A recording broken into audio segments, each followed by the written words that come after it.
Welcome everybody to Adams Polish's Wednesday live video. And we're horizontal today. Probably because you guys wrote a petition or complained so much to YouTube that they listened. And now we have the ability to go horizontal or landscape on the phone for the live video. So exciting day here on the Wednesday live video. So hopefully it's helpful. I know we get it requested a lot actually, like on YouTube comments. People are like, "Come on, you're better than that. You should go horizontal, not vertical." So we'll try it out. Just let us know for the people that are on here a lot, if you like the horizontal interface or if you prefer the vertical. I'm sure it'd be kind of like a mixed bag, but we want to make sure that it's better. I know for sure that I personally like horizontal better because sometimes I'll pull up just to review and watch the live videos on my television, and it definitely works better horizontal. So, but to get to the topic, headlight restoration. Actually had somebody, I provided my email address last week, and I got like, I don't know, 5 or 6 people emailed me with some topics, but also some like detailing questions. I hope I helped out a little bit, but somebody asked if I could do a live headlight restoration. And I was like, you know what, that's like a lot of cars like in our parking lot have this issue, or they have cloudy or foggy headlights. And I noticed this, it was actually parked right here. I noticed this one. I was like, this is actually perfect. So, this Toyota, just old cars that sit outside all the time, this happens quite a bit. So, and actually there's like a film that they put on top of these headlights. And that's the thing that oxidizes and gets foggy and gets junky. So I figured, you know what, it's a pretty easy process, but I'll just walk you through it. And I know at Adams Polishes here, like we've had multiple iterations of headlight restoration kits and products. And we used to have one that came in a bag. Those have been discontinued. So I wanted to show you the process of the products we actually offer, so you can get a sense of how to do this. And our philosophy when it comes to headlight restoration is it's very similar to paint correction. It's get it perfect and then protect it. I think there's a lot of false information that's out online in the interwebs that are, just use toothpaste and rub it on there, this and that. Listen, to get them correct and get them right, you need to remove all this oxidation and get it back to looking perfect, and then preserve it by protecting on top of it. And so first things first, we're gonna sand them, because this has some textured oxidation to it, like you can feel it.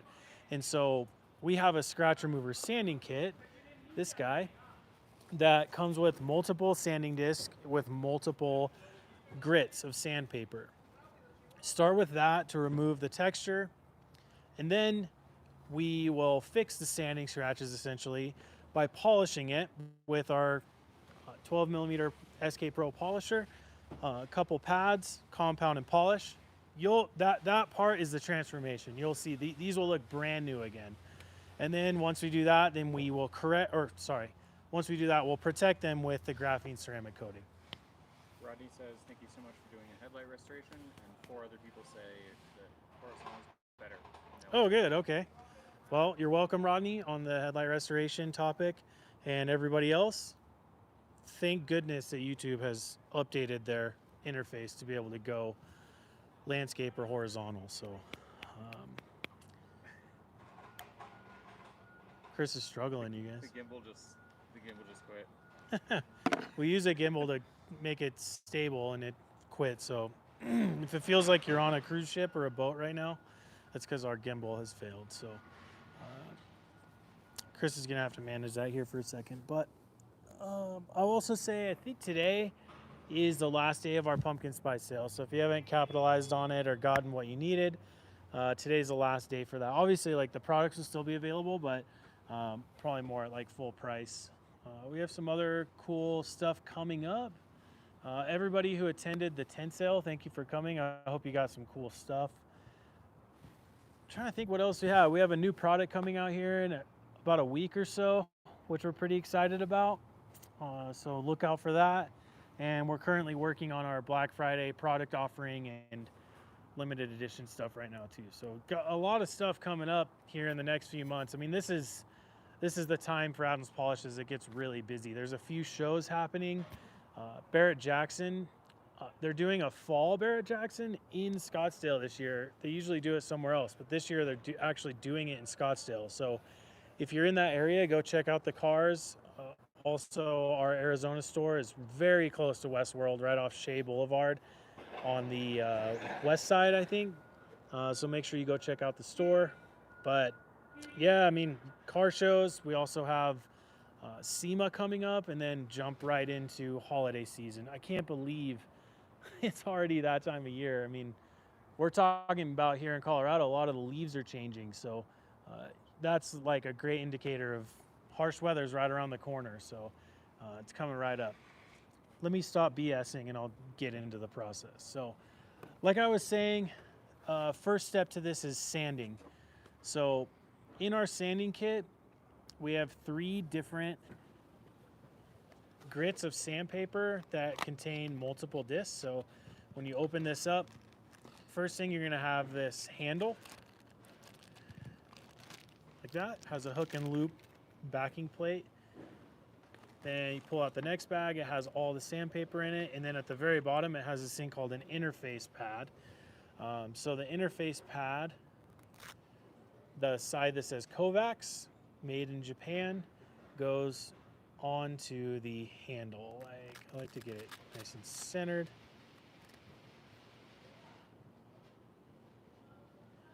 Like so. And then inside the sanding discs, they're different colors, so fairly easy to differentiate. So we'll take these ones over here, these ones here, these ones here. So this color, which is more of a green, darker green color, is it says on the back what grit they are. So this one is 2000 grit. The light green colored is 1000 grit, and more of the gray, bluish gray color is 3000 grit.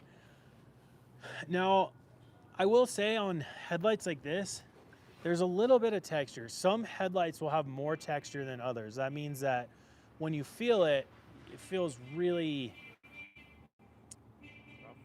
rough. Yeah, I think it would be the right way to say it. It'll feel really rough. This one isn't as bad, but I'm still gonna go through the whole process. So what I like to start with is the 1000 grit sandpaper. So I'll take this sheet of sandpaper. If it's rougher, do you have to do anything different? No, if it's rougher, just to do the same process. I would say, if anything, like this headlight isn't as rough. It's a little bit more smooth. So I could probably start with the 2000 grit sandpaper, but just for the sake of this video, I'm gonna go through the whole process. So I'm gonna start with 1000 grit. So I also like to have with me some plush towels, whether it's borderless gray. I actually have our single soft towels. So I have one for mainly the sanding and polishing step, and then I have a second one to level off the ceramic coating. So I'll use that here in just a second. And actually I have a towel underneath that. This is just like a glass cleaning towel that I was using to wipe down some of the car. I'm actually probably going to use this for the sanding portion. It doesn't really it doesn't matter what towel you use for this section because it gets really dirty and nasty. So 1000 grit sandpaper. So we'll just start.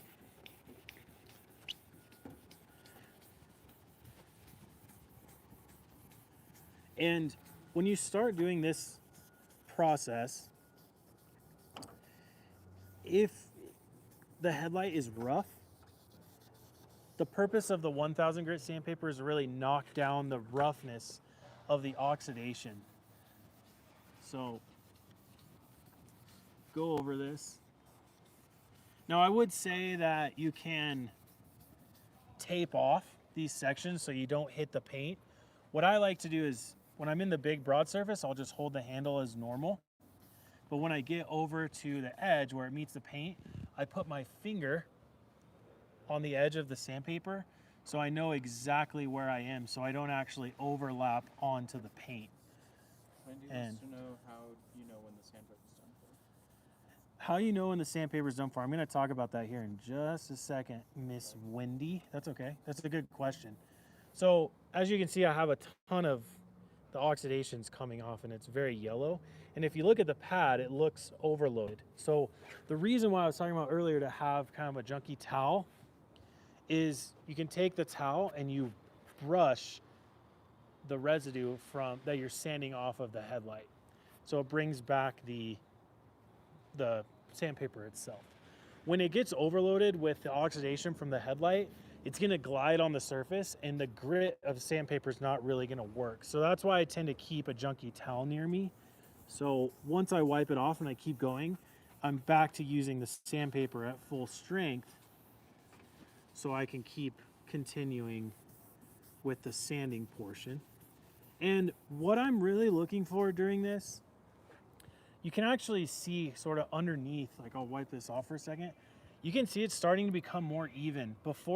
If you look at this one, you can see how uneven this is. It's almost like there's water spots and all this other stuff. When we go back to the other side, you'll notice that even though it looks cloudy still, it looks more even.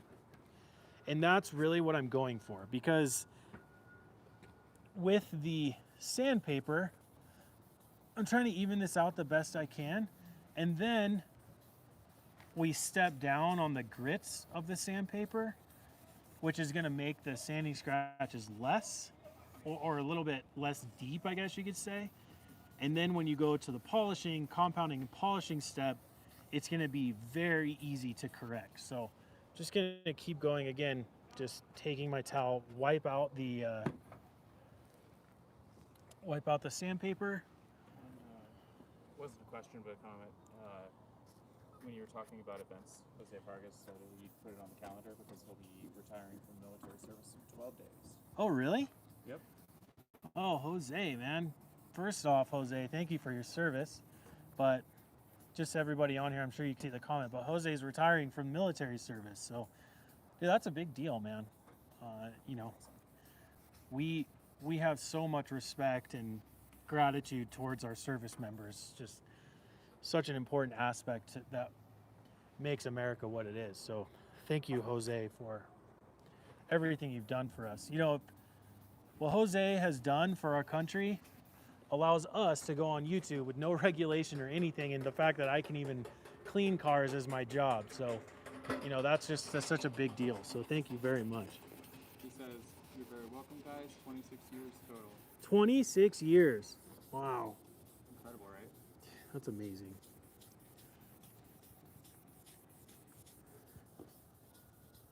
Okay, that feels a little bit better. So, how's it going, Mike? Hey, I didn't interrupt. Oh, you're all right. We're just live right now, Live doing on some YouTube. headlight restoration. Man, it needs it. See this side? That's kind of what we started with, but now I'm a mess because I have oxidation all over me. So, Better though, isn't it? yeah, we're just going through the sanding process right now. So, it started with 1,000 grit and then moving on to the 2,000 grit now. Nice. Yeah. Yeah, so 1,000 grit, set this aside. I'm gonna move to the 2,000 grit sandpaper, which is the darker green color, almost like a teal color, I guess you could call it. Set this on. And essentially do the same thing, but one of my tips for this, and I'm not great at this. This is, I need to get better at this. But with sanding, generally when you're doing this, if you start with 1,000 grit sandpaper and you move to 2,000, you're doubling the amount of grit for the sandpaper, which means you need to double the amount of passes you went over the surface. So I think for me, I guess I could guesstimate that I went over it maybe 4 times. So in this step, I'm gonna go over it 8 times essentially, because the reason why is if you do the exact same amount of passes with 1,000 grit and 2,000 grit, you never make it to the bottom portion of the 1,000 grit sandpaper scratches. If you double it, it ensures that you make it to the bottom of that. So same idea, if you did 1500 grit and you bump to 3000 grit, you do double the amount of passes. I don't do a great job of counting them. I just kind of get a feel for it. And partially is because I've done this so many times, I have a good sense of like how it works. But with the 2000 grit, I'm gonna go over this twice as long as I did with the 1000 grit. Hector just jumped on and is asking why not tape off the paint switches. Well, hello, Hector. Why not tape? Because I forgot would be probably my best answer. But no, what I was saying is I've done this so many times that when I do this, Hector, when I'm in these big broad surfaces like this, I'm not too worried about it. When I start jumping over to the side, I will actually put my fingers on the edge, either my thumb or my other fingers here, and I can feel where the paint meets. And also because this is separated so much, I can angle this in and sort of get a bead to it and then just sand the outside of it so I'm not actually hitting the paint. And then when I get to the broad surface, then I can just keep going. So like right now I'm kind of using an angle to it, and all I'm doing right now is feeling down where the paint is to make sure I don't actually go onto that portion. So I think the reason why I'm not using tape is because of experience of doing this.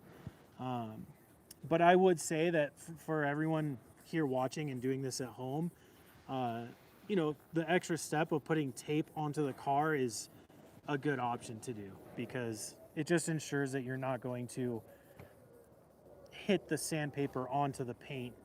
But I think realistically in my mind, like when I do, I mean, listen, cars that have headlights that are this bad generally are not taken care of, right? And for the, I was gonna say you're gonna need to do work on this paint. you're gonna be doing a lot of work on the car anyways. And so this process for me isn't like a standalone thing. Like I don't really get cars that look like this that come to me and people go like, I need my headlights fixed. Usually they come to me and they're like, I want my whole car looking better. So this is just a piece of the whole polishing process.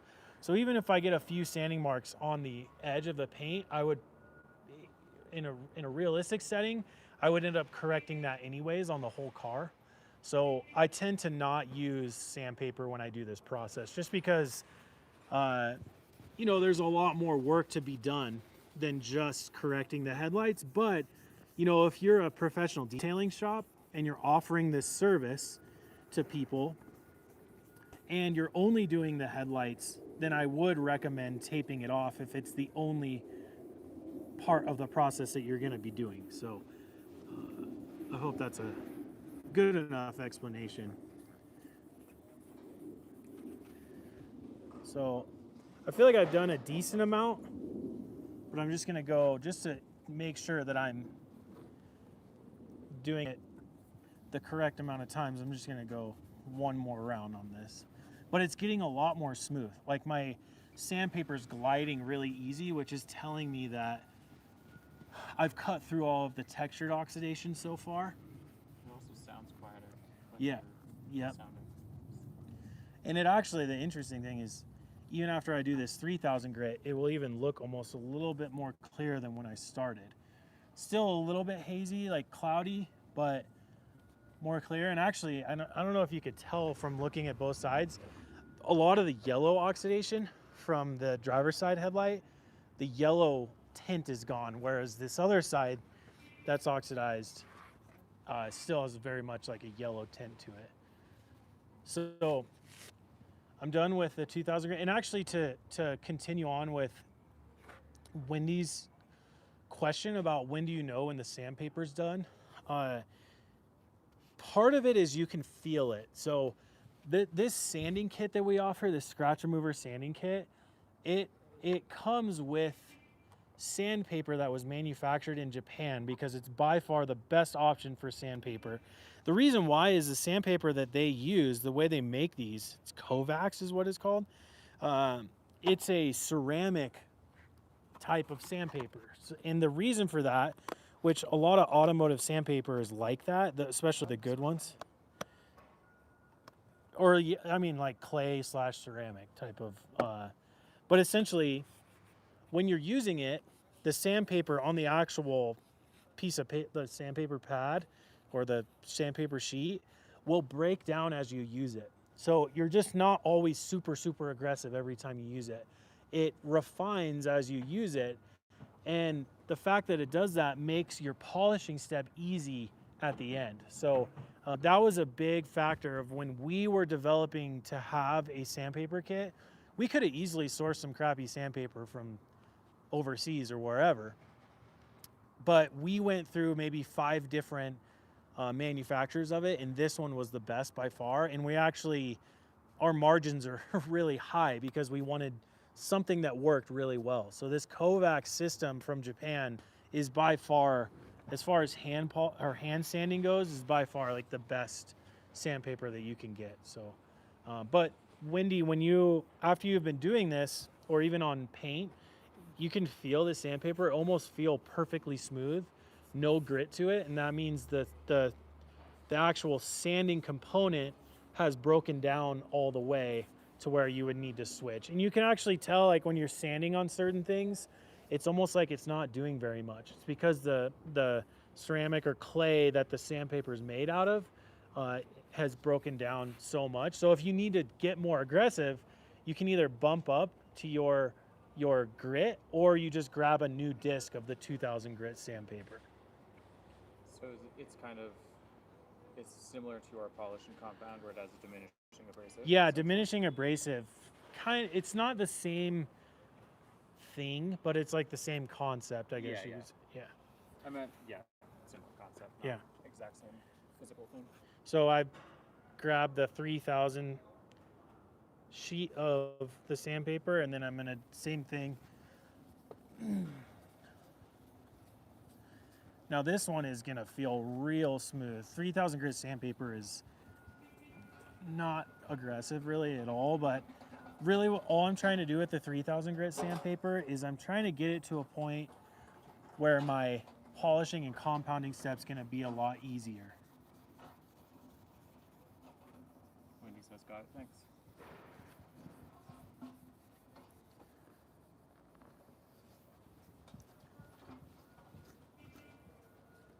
Okay, let me grab this towel really quick.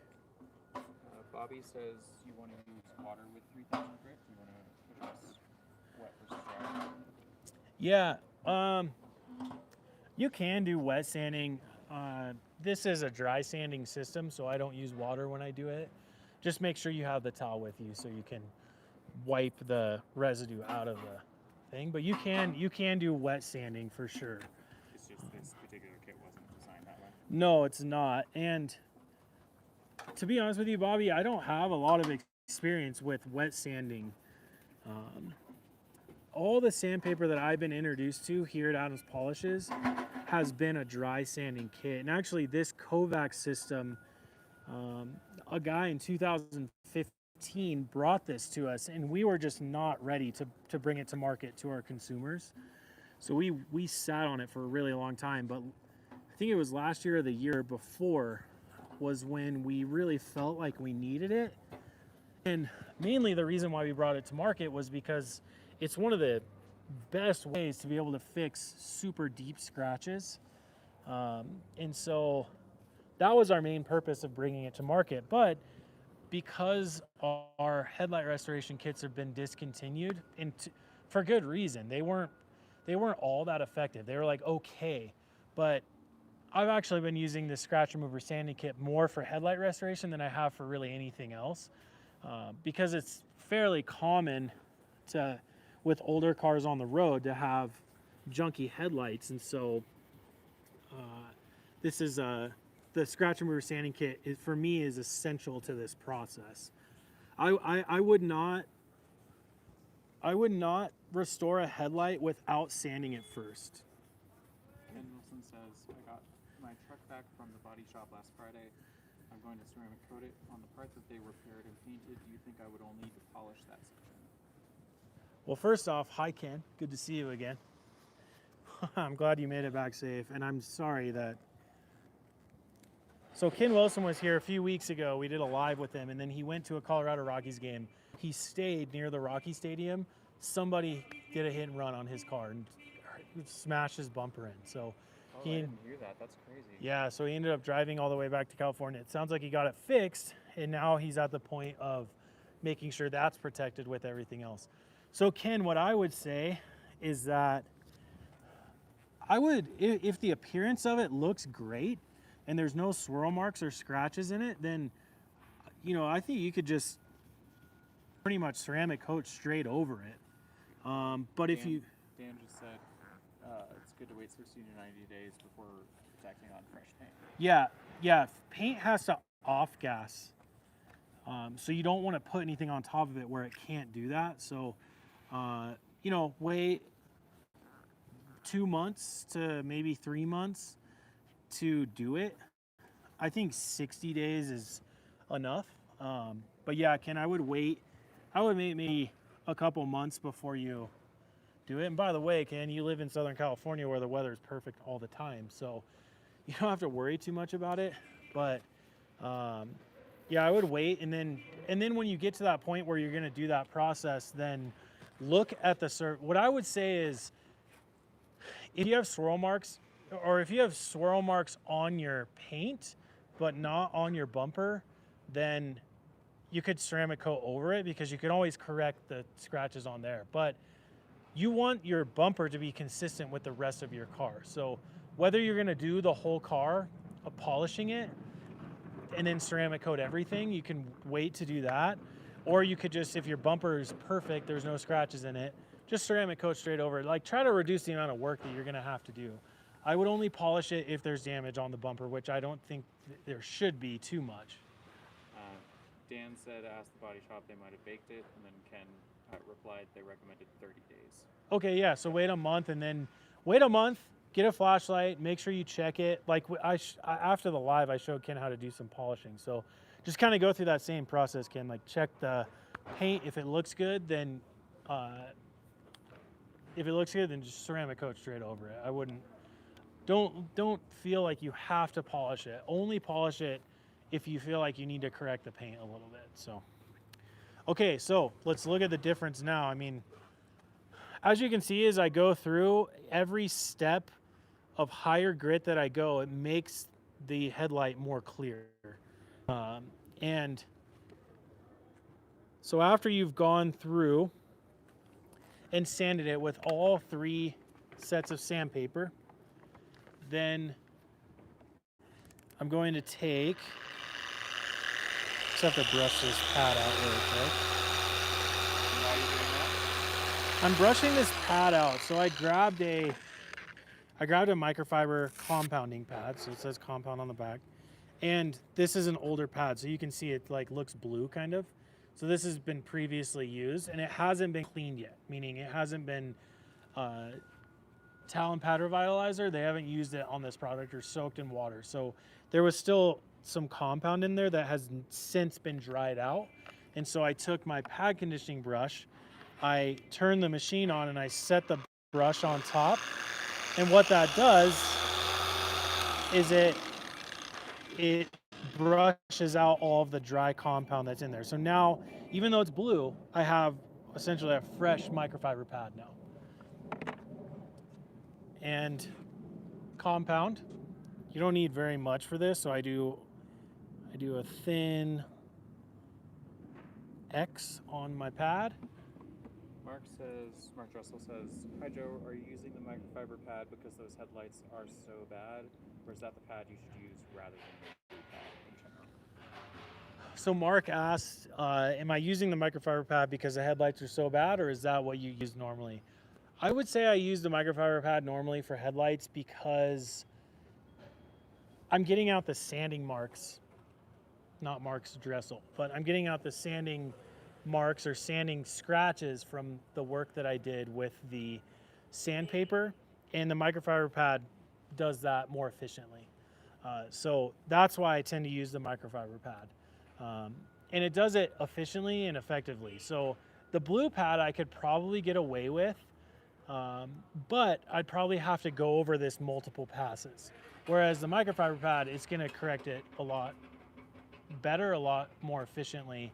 So it just reduces the amount of time that I have to do. So, and I think I don't know. I mean, I guess like in my mind, when I'm paint correcting a car, I tend to use microfiber almost every time. There's some rare instances where I have to use the blue foam because the paint is soft. But for the most part, I'd say microfiber pad is like what I'm using the most. So I have a lot of experience with it. So that's why I tend to just grab it anyways. But the blue foam is a great option. I think for me with the experience of doing this, the microfiber pad works a little bit better. So I'll put this on here and start compounding it. And you'll see like almost immediately as I go over it,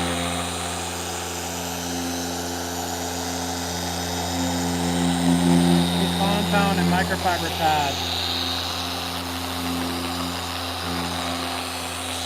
correct the sanding scratches pretty quickly.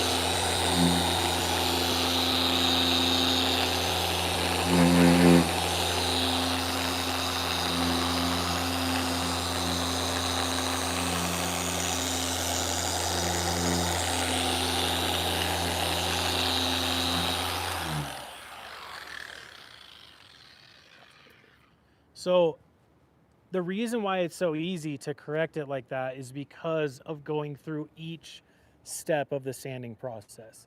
If I had just done 1000 grit and then tried to correct it, it would look more clear, but you would actually see the lines of the sanding scratches. Same with 2000, but when you do each step and you do all the way to 3000, this correction part is a lot easier to accomplish. And so that's why I tend to say, like, you know, always try to end with 3000 grit every time, because you always try to end with 3000 grit every time.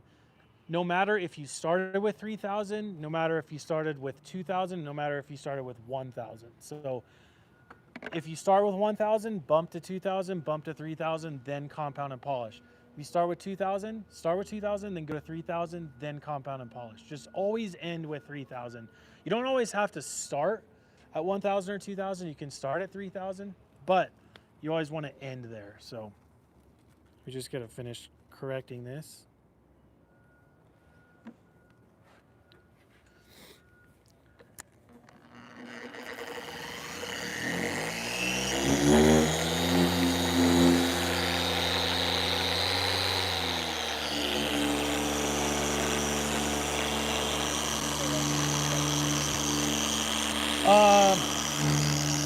Sure. The reason why I just adjusted the speed was I tend to run the machine at setting 4 all the time.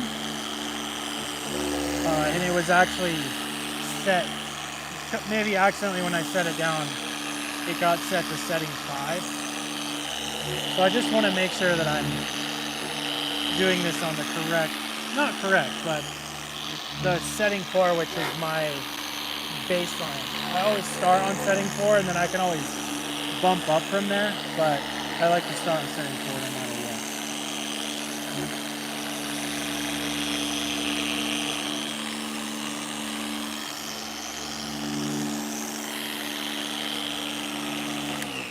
So I want you guys to see something. I don't know if it's going to be easy to see, but right here, let me try to wipe this off. Yeah, I can see it. See those like lines kind of? Mm-hmm. That is because I didn't go over the 3000 enough, the 3000 grit sandpaper right here enough. So I never got to the bottom of either the 1000 or 2000 grit sandpaper. So the fact that I noticed that just means that I need to hit that with the 3000 grit sandpaper, because I'd have to go over it multiple times with the compound to really fix that. And so I'm actually going to just go over this with the 3000 grit.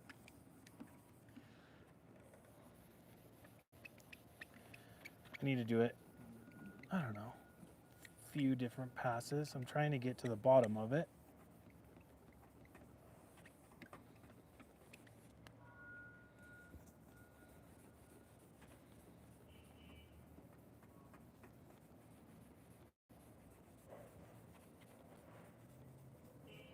And I think what I'm going to do actually is I'm going to take this interface pad off.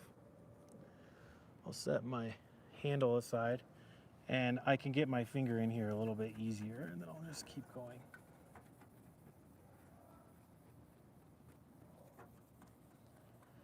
I think that's probably enough.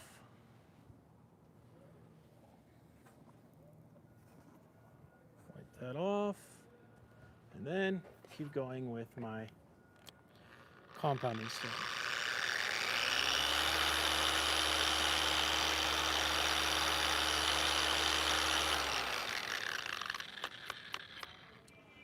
And I'll say this, I've seen videos, I mean, we even kind of did it with our old headlight restoration kit, but our old kind of pro grade restoration kit had sanding components to it.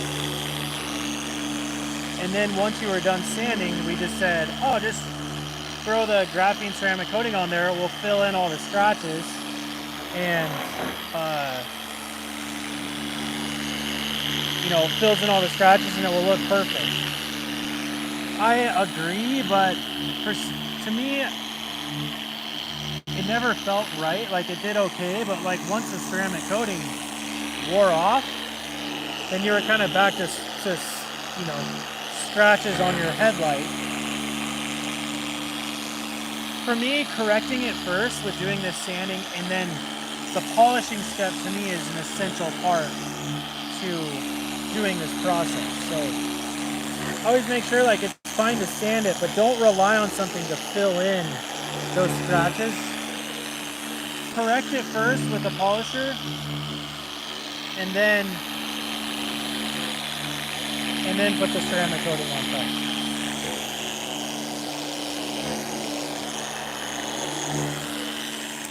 Okay. So now that I've done that, looks amazing. Let's go. Okay, so now what I'm gonna do is I have some surface prep right here. This came out of one of the ceramic coating kits. So I'm gonna take my plush towel, spray a decent amount of surface prep on here because I'm trying to remove the oils of the compounding step. And actually, you know what? I'm way ahead of myself, you guys. I haven't even polished this yet. So let me, I can't forget that step. So let me switch. Before I take the microfiber pad off, I want to brush this out. Ken Wilson says, if your headlights are in good shape, would you recommend either glass polish or regular polish before coating them? So if you don't need to restore them and you're just coating. Yeah, that's a good question, Ken. Ken said, if you have like newer headlights, like he has a newer Tacoma, probably don't need to go through all the sanding stuff. So yeah, I would say like just a white pad with a white polish, surface prep, and then ceramic coat over them. I do want to show you guys this. I don't know if a lot of people know about this, but our pad conditioning brush, okay? Use it to brush both your foam pad and your microfiber pad. But if you notice on this thing at the end, it has this A that kind of looks like a butter knife. If you're having trouble getting your pads off, you can actually put the end of this in underneath and grab it, and you're able to take off your pad a lot easier. So the reason why this is shaped like this, there's a very specific reason to that. So I just wanted to show you guys that. So now, white foam pad, and this has been used as well. So I'm just gonna hold it away.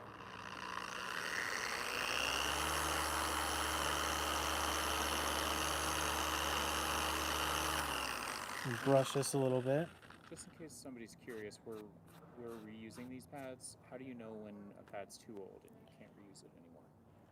How do you know? So Chris asked, how do you know when a pad's too old and you can't use it anymore? So what happens is when you're polishing, the foam, the structure starts to break down. So if I set this pad conditioning brush on here, I don't push really hard.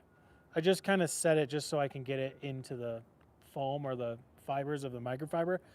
If I set this on here and the foam starts breaking off and flying everywhere, like it's not dust from dried polish or compound, but it's like actual chunks of the foam, then it's time to move on. Same thing with when you're polishing. If you're polishing and you notice like your foam is really, really bad and starting to deteriorate and looks really ratty, just switch to a new one. But I've also seen, I've talked about this before, Kerwin, who owns a Aloha Detailing in Colorado Springs. I mean, he's all over Colorado, but I've watched him, and if you notice, like our microfiber pad, like the profile of it, how thin the foam is versus how thick like this is, as long as there's like some foam on here, you're pretty much good. So I've even seen Kerwin take, he's a knife collector, so I'm not saying this is for everybody, but he sharpens his knives like I've never even seen anybody do it like this. But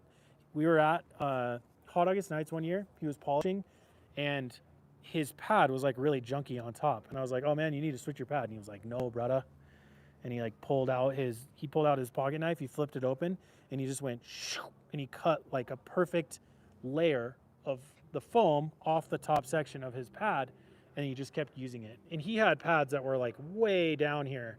You know, that's a total pro move, but it doesn't necessarily mean that your pad is gone. As long as there's a decent amount of foam of layer on there, you can do that. So if you have a way to maybe like cut off 1/4 of an inch of a pad and just cut it off, you can continue to use it over and over again. But I would say that the more that you care for your pads, the thing that's going to deteriorate them is old compound and polish. And so not every time, but maybe every second time I've used the pad, I make sure I have a 3.5 gallon bucket at my house. I fill it about halfway to 3/4 worth of water, or generally hot water. I pour 3 to 4 ounces of Talon Pad Revitalizer in there. When I know I'm done with this pad, I will drop it in there and push it down, squeeze it, and get the solution within that. And then I let it soak for, I don't know, call it like 2 hours. Generally, I do that when I'm working on a car. So when I take that pad off, I put a new pad on, I let it soak in there, and then I go through the cleaning my pads portion, and I clean them through so I get all of the compound polish, whatever that's in there, I get it out, and then I let them air dry, and then they're usually almost like new again. Then I have a little bit of stain from the dye that's in the blue compound, but generally they work really, really well the next time. And then I don't have to keep brushing. The more I brush the dry compound out of here, the more it deteriorates the foam. So if you don't have to brush as much, then it makes it last longer. Jose Vargas wants to know how long you can expect the coating to last on headlights. How long can you expect the coating to last on headlights? I mean, I'd say it's about the same as when it's on your car. You know, it's like it's not much different. Still the same coating that goes on there. So, you know, we market it as 9 years, but I can't say 9 years for everybody. I think if you watch a video on our YouTube where Adam and I compare the small bottle of graphene to the spray coating, him and I are pretty honest about that portion of like how people market. We have to market it in the years calculation because that's what everybody does. But I think for us, you can't really say because I don't know if this car sits outside all the time. So it's exposed to the sun a lot more. Car that's garaged every night, so leaves for work and then comes back and gets garage all night, the coating's going to last longer. A garage queen that only gets pulled out on weekends, it's going to last twice as long. So it's hard for me to say. So like if this is a daily driver that gets parked outside, probably give it 5 to 6 years. That's a total guess on my part. And like if you're Ken Wilson, you live in Southern California in like Orange County, it's going to last even longer because you don't get harsh weather, you know? So abrasion and harsh weather is going to make it go away faster than a place that doesn't get that. So, you know, I would say like Jose, depending on where you live, what type of conditions your car sees, it sits outside all the time, it's not going to last as long as, say, a car that gets garaged all the time that doesn't see as much harsh weather. So, you know, I'd probably make an educated decision on that. But I guess for me, I'm not the type of person that's going to wait 5 years to recoat my car. Like I do it twice. I essentially do it twice a year with the spray coating. So I just never feel like I'm like, oh, I can just wait for this long. It's like, nope, I need to refresh my car every winter before I go into the harsh weather, or every fall before I go into the harsh weather, and then every spring when I come out of the harsh weather. So just kind of how I treat it. But Jose responded, he said, I asked because on my wife's car the graphene is about 2 years old and probably about 97% effective, but the headlights, it's almost gone on the headlights, and they live in the DC metro area. oh, okay. DC metro areas. Yeah. Okay. Yeah, then maybe because it's a different surface than paint, it doesn't last as long. I don't know if Dan might be able to comment on that, but what I'm going to do, Jose, is I'm going to ask our chemist to see why. It definitely could be what it's trying to bond to. I don't know, but I'll have to ask him about that. That's actually a really good question. Okay, so go ahead. I'm just ask questions, Chris. I'm just gonna do the polish step on this. So what's the question? Graphene ceramic glass coating lasts longer on the headlights than the regular graphene. The graphene glass coating won't work on the headlights. The graphene glass coating is designed specifically for that type of glass up there. These are not the same material as that. And they're like plastic essentially, yeah. And so this doesn't have, it's not a porous material like glass is, and the graphene glass coating is designed to penetrate the pores of that glass. So if you put the glass coating on these, it won't do anything. Like when you wipe it off, it's not even there. So, and the glass coating, same with on paint. Like if you try the graphene glass coating on paint, it will not adhere. It will not do anything to paint. So similar kind of thing with the glass coating on paint. It's going to do the same thing on headlights. It's not going to work at all. So the graphene ceramic coating in the small bottle, or even the spray coating, those are a better option for your headlights.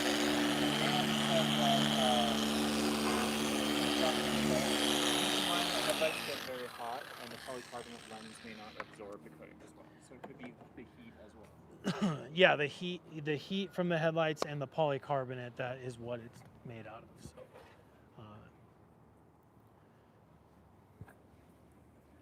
I wish I was as smart as Dan.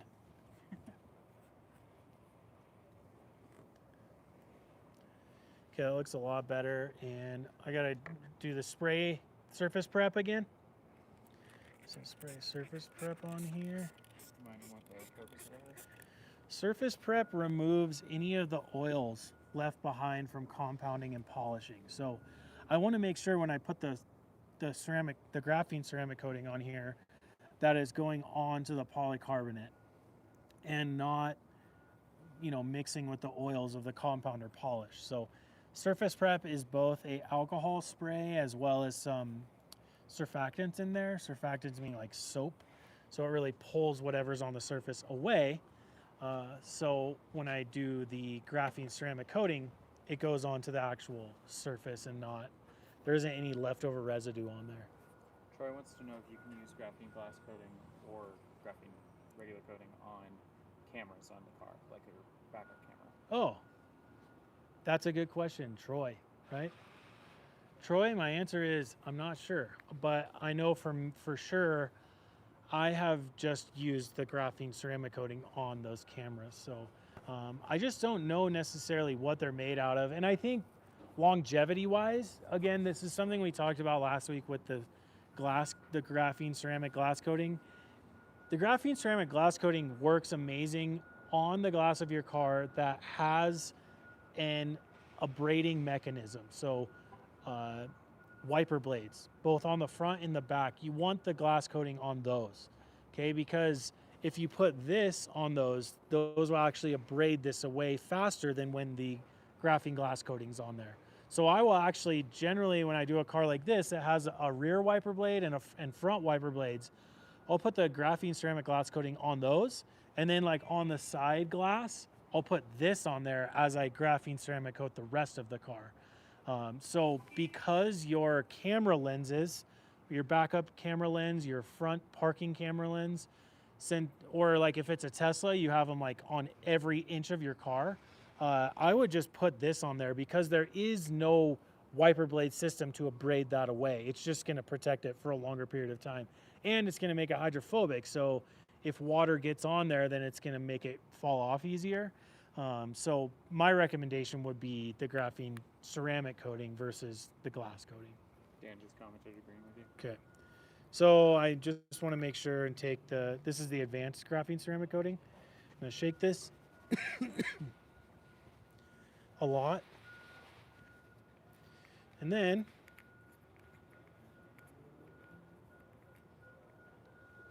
Troy says, sweet, thanks. Troy, you're welcome. And I'm going to put this on here. Boom, like so. And then apply this.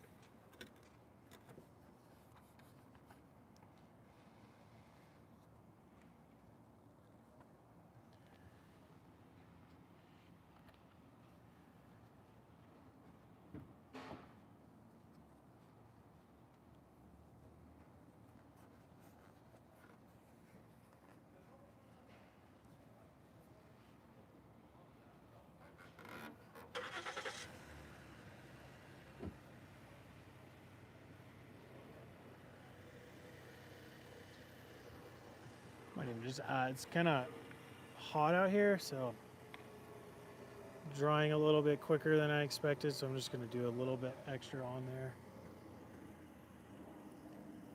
Bobby says, y'all's applicators are the best. Oh, thanks, Bobby. Yeah, I like the applicators. To be honest with you, when I do a whole car, I use the gray microfiber applicators. I like a little bit bigger of a surface area, but our premium ceramic coating applicators, I like those a lot. And I know Dan likes them too because they actually have a plastic lining on the inside, and so the coating doesn't go into the sponge on the inside of this. So a couple different options when it comes to putting coating on. So now I'm just gonna wait for a little bit, and you know, I would say don't necessarily, you could just let it, it will probably self-level, but I, for good measure, like to wipe it off. So I'm just kind of monitoring it. I'll feel it. If it feels tacky, then I'll just take a plush towel and level it off, but it's not quite ready. It's still here. The solvent's still coming out of it, but I don't know, man. It looks like a different car on the driver's side. That's for sure.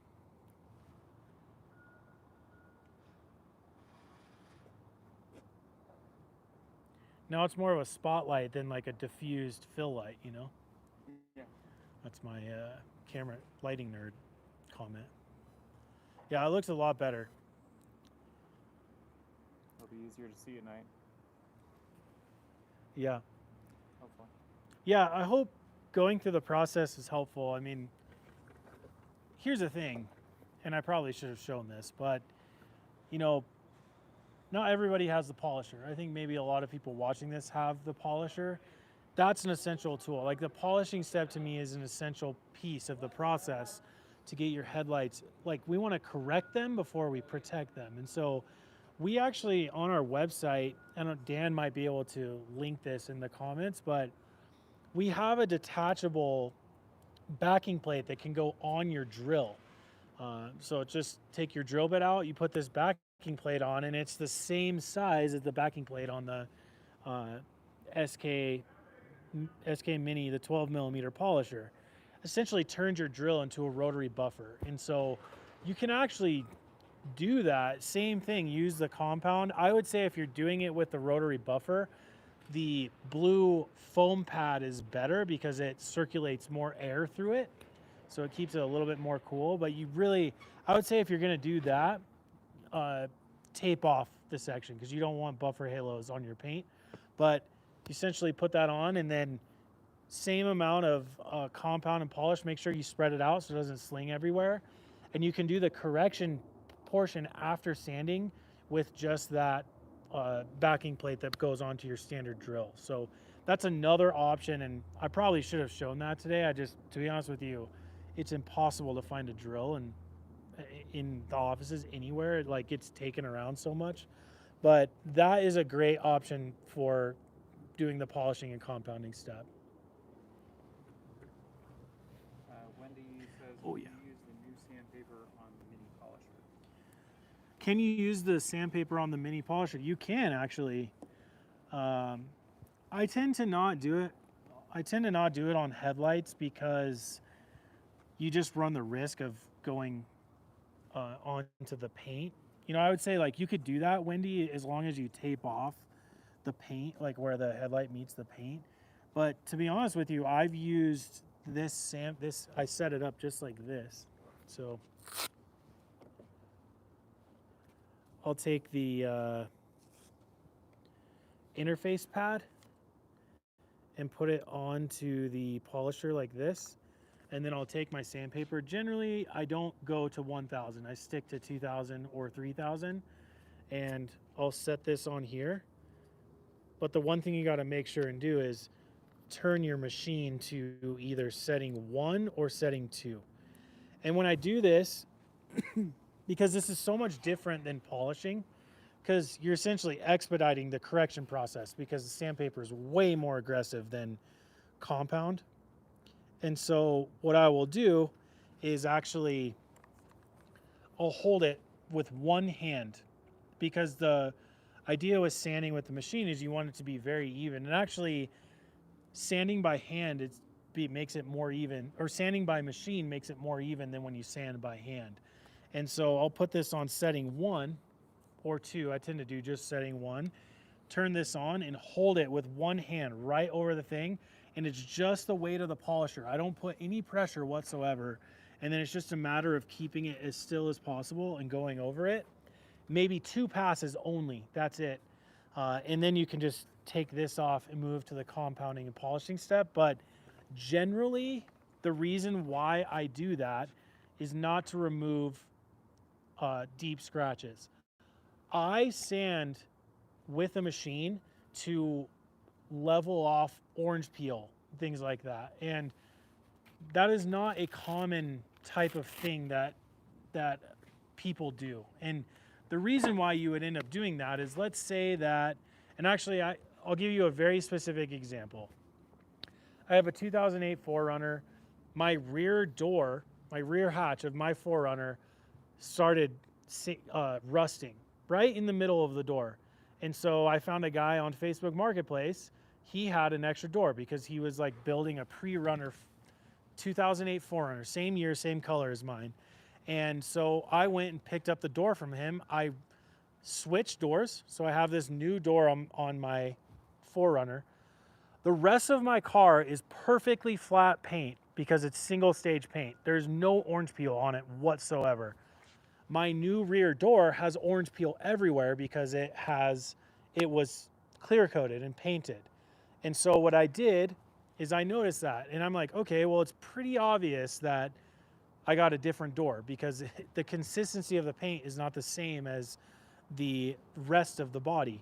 And so I took this machine right here, the 12 SK Pro Mini 12 millimeter, and I took 3000 grit sandpaper, and I did that. I went and exactly how I described it, put it on setting 1, and I sanded big sections of the door, and then I went back and compound and polished it, and it removed the orange peel. So now it looks more consistent on my new rear door with the rest of the body on my car. So, you know, I would say that situation happens a lot when body work is happening. So you get in a fender bender and you, like Ken Wilson maybe, like he got his rear bumper fixed, they sprayed it, they do a crappy paint job, and now it just doesn't look consistent across the rest of your car, and you need to fix the orange peel problem. But I will say that if you use this, like our sanding kit, which comes with 1 interface pad and 1 sheet,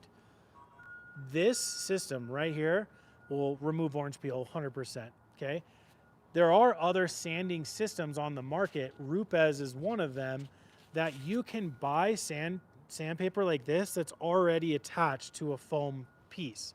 So then what you do is you take the sandpaper that's attached to the foam, and then you put it on another interface. So you're doubling the amount of foam that the sandpaper is attached to, and you can actually sand out deep scratches without removing orange peel, because the double layer of foam conforms to the orange peel as you use it and will fix scratches without removing orange peel. And again, that's like a, you know, if you get your car resprayed, it shows up on your Carfax and then it looks like something happened. So if you can fix deep scratches while not removing orange peel, because what you don't want to do is fix a deep scratch like right here, and now you have zero orange peel right in this section and the rest of your car is orange peeled.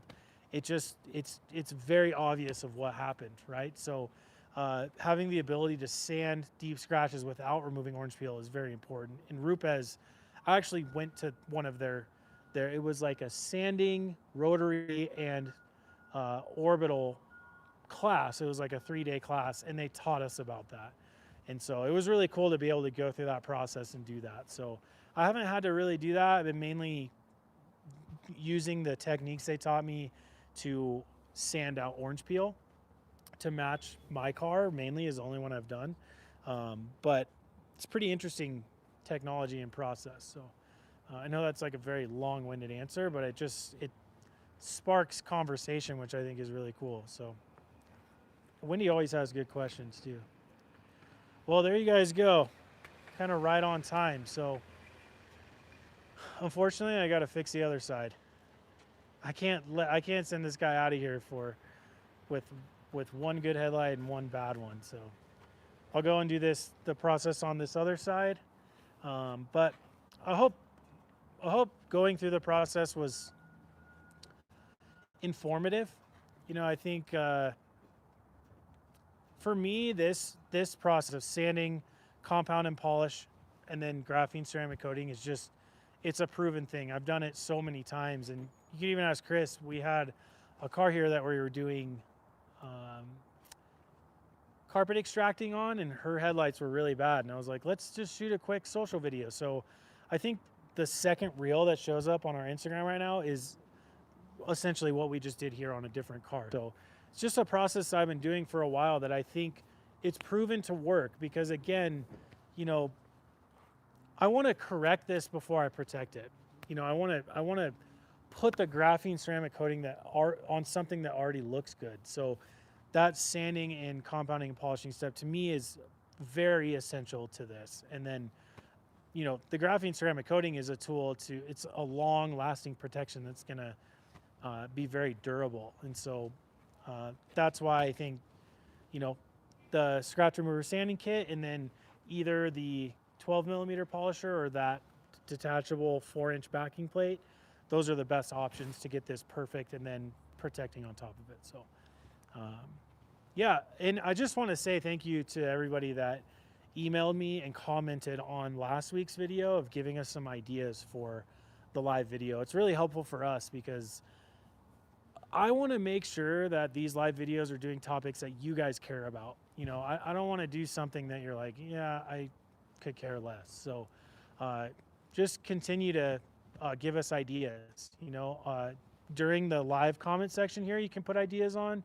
The videos get posted to our YouTube. So if you come back and watch this and you have some ideas, just throw them in the comments. Or if you have detailing questions and you want me to answer them personally, joe@adamspolishes.com is my email. So you can send me ideas and you can ask me questions as well. So want to make sure that, I think for me, obviously I like doing this stuff, but my whole goal is to make this beneficial for everybody watching. So whatever ideas you guys have, I will 100% address them and do some stuff. So thank you guys for watching. And you know, we have some sales coming up, so make sure to stay tuned on our website and Instagram, Facebook, but got some exciting things coming up. So thank you guys for watching, and I will see you